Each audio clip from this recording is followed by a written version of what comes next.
Hi, my name is Vedran Duančić. I'm a historian specializing in the modern intellectual history and the history of science. Today I will say a couple of words about the recently published travel diary by Andrija Štampar, a fascinating account of the various people, places and things that he saw during his extensive travels across the world in the 1930s.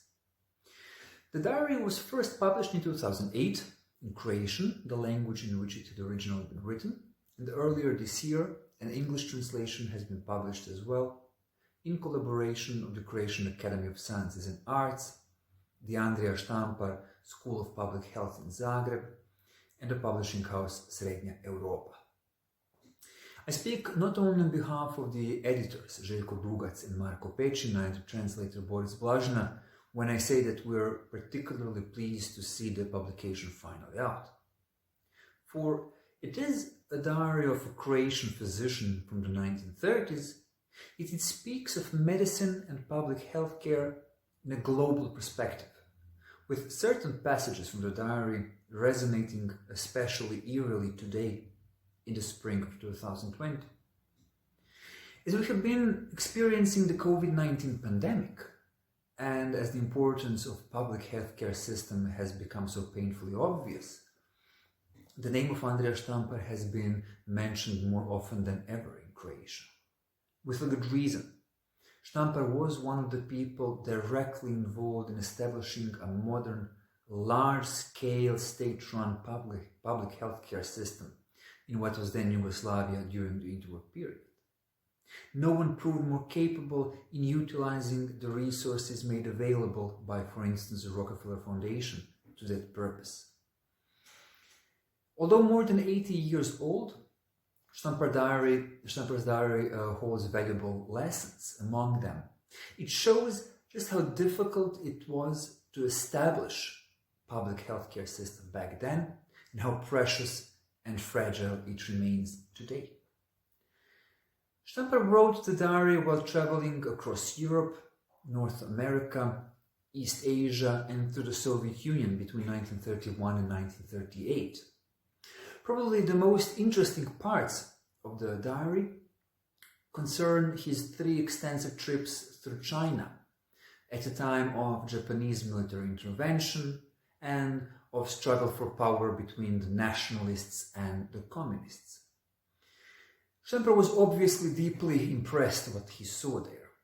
His entries from China are especially elaborate and consistently show his interest in the poor living conditions of the people he met there, though not only in China but also across Europe and in rural parts of the United States of America, for instance, as well.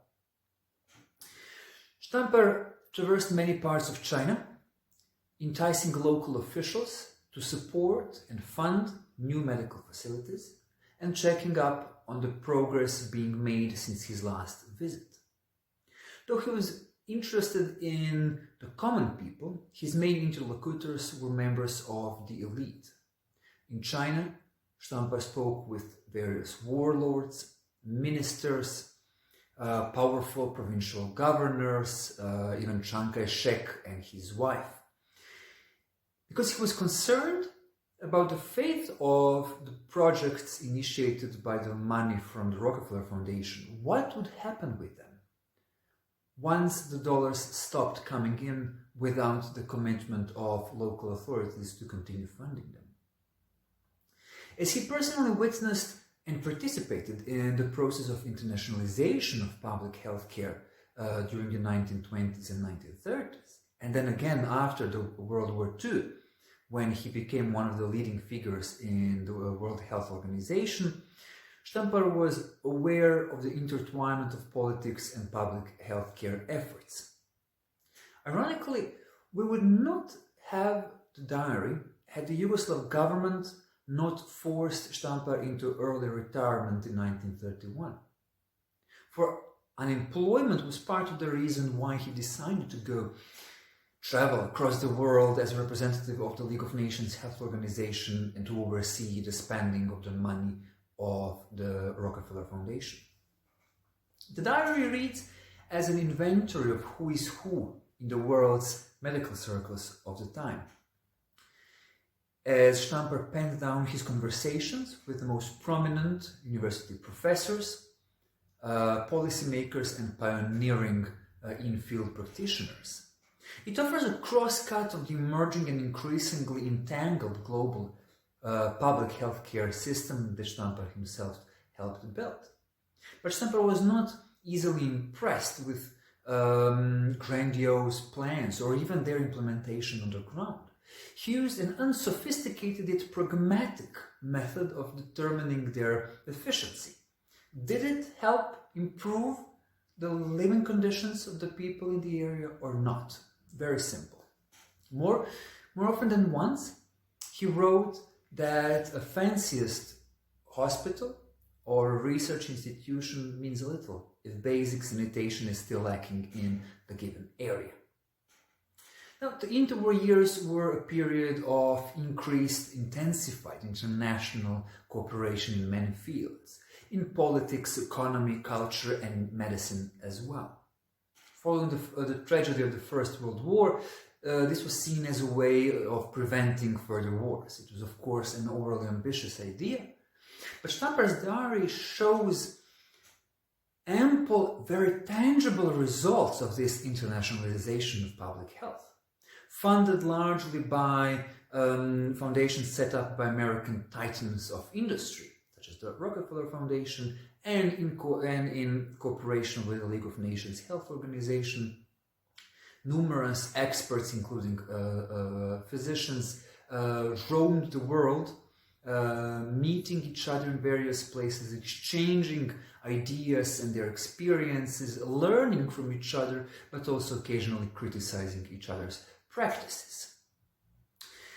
To audiences in Zagreb, Paris, New York, and Beijing alike, Štampar spoke of health as something more than mere absence of disease, and warned that medicine can only be truly efficient if it prevented disease as well as treated disease.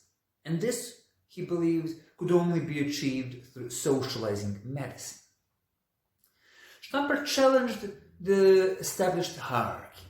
His successes in establishing public healthcare system in Yugoslavia made a semi-peripheral European state, that Yugoslavia was, into a globally recognized role model. Not only did Štampar personally become known around the world, but experts from across the world started coming, visiting Yugoslavia to see what had been done there. There are some genuinely exciting passages in the diary, and admittedly some less exciting. There are some that had not aged all too well, and some that still hold true to this day. There are also some that are deeply touching. If nothing else, the diary wonderfully shows the interrelatedness of things and ideas across the world. How a project initiated in one country, in one place, could be implemented sometimes even more successfully in an entirely another setting, on an entirely different scale, in entirely different political, social, or economic circumstances. Now, this is not a book you can go through in an evening. The more than 600 pages long diary offers insights in various issues relevant not only to historians of medicine and historians dealing with the interwar period, but I believe also some insights from it might resonate well with healthcare professionals today and even with the wider audience. So definitely do give it a try. Thank you for tuning in, and goodbye.